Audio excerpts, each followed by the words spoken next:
बोल बम बम बोल बम बम मोरिया लेके बोल बम बम बोल बम बम मोरिया लेके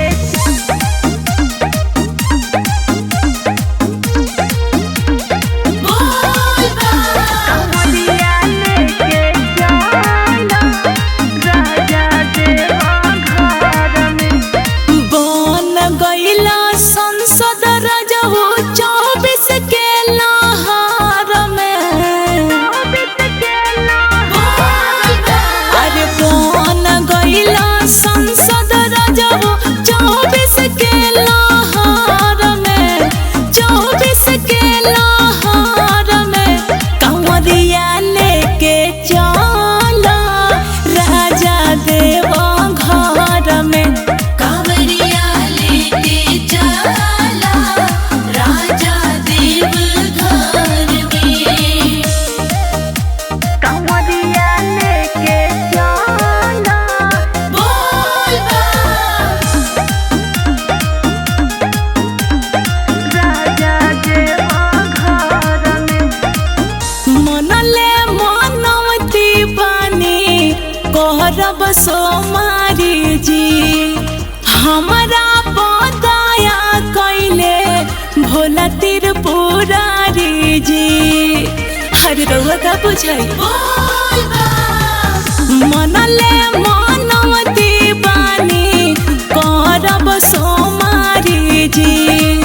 हमारा परदाया कैले भोला त्रिपुरारी जी। भोर सावन रहल जाई बाबा के सहार में, बाबा के सहार में।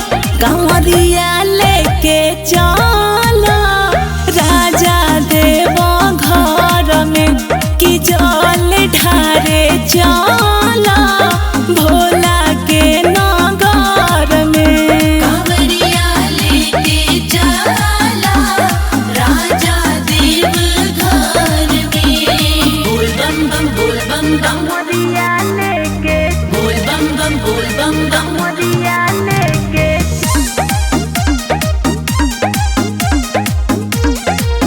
बोल बम मोरिया लेके चलो राजा देवा घर में सीएम बने के अब की करब गोहार जी।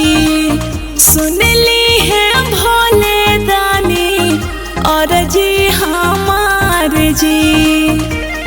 ए जी बोल बम सीएम बने के अब की करब गोहार जी।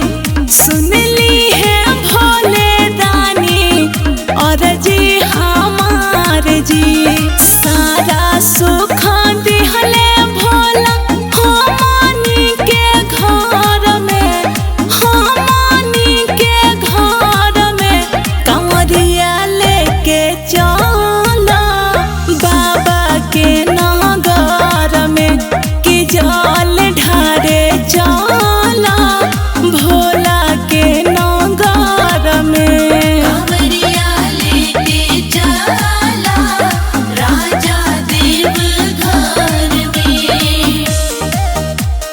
मोरिया लेके चलो बोल बम राजा देवा घर में सैया विनोद रतन टिकट काटाई जी। गेरुआ के साड़ी कांवर जल्दी मांगाई जी। हर बात सुनी बोल बम